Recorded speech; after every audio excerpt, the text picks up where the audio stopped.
Stop everything. What I'm about to tell you will completely shatter how you think about prayer. Most people are doing it completely wrong, and it's destroying their spiritual relationship with God. You've been lied to. You've been told that prayer is like placing an order at a restaurant. Ask for something, and it should arrive exactly as requested. This is spiritual arrogance at its worst. Listen carefully. When you pray and then demand an immediate answer, when you complain because God didn't give you what you wanted, when you throw a tantrum because your timeline doesn't match divine timing, you're not being faithful. You're being entitled. God is not your personal assistant. He's not your servant waiting to fulfill your every wish. He is the master of the universe, and you are completely dependent on him. Here's what they don't teach you in school. There are different types of prayer answers, and most people only recognize one.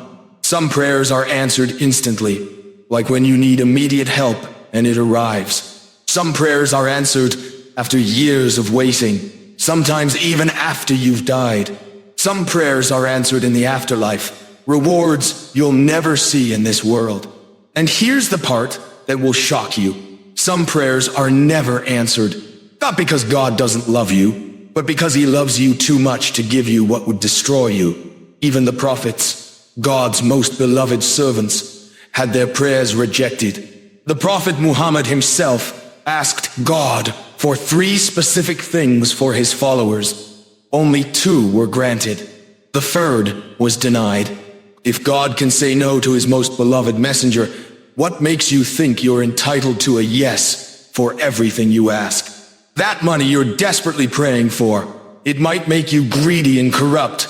That relationship you're begging for, it might lead you away from your purpose. That healing you're demanding, your struggle might be developing character you desperately need. God sees the entire chess game. You only see the next move. The greatest gift God can give you is sometimes saying no to your prayers. Because what you want and what you need are often completely different things. I've seen people pray for wealth and get it, only to lose their families and their souls in the process. I've seen couples pray desperately for children, receive them, and then watch those children become their greatest source of pain and disappointment. The wise understand this. The answer to your prayer might be the prayer itself. Not getting what you asked for, but growing closer to God through the process of asking. So how should you pray? With absolute certainty that God will answer, but with complete surrender to however he chooses to answer. Pray with gratitude, not demands. Pray with humility, not entitlement. Pray with patience, not impatience. And when God says, wait, you wait. When God says no, you trust.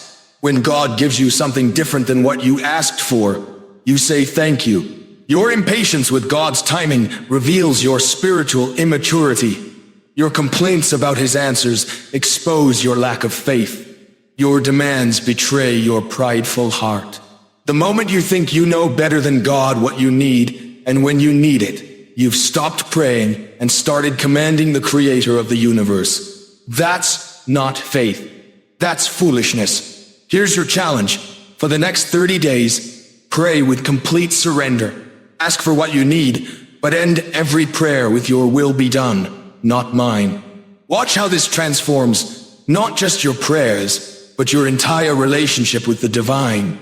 Because the truth is, God's worst gift is better than your best plan. If this changed how you think about prayer, hit that like button. Subscribe for more spiritual truths that will challenge every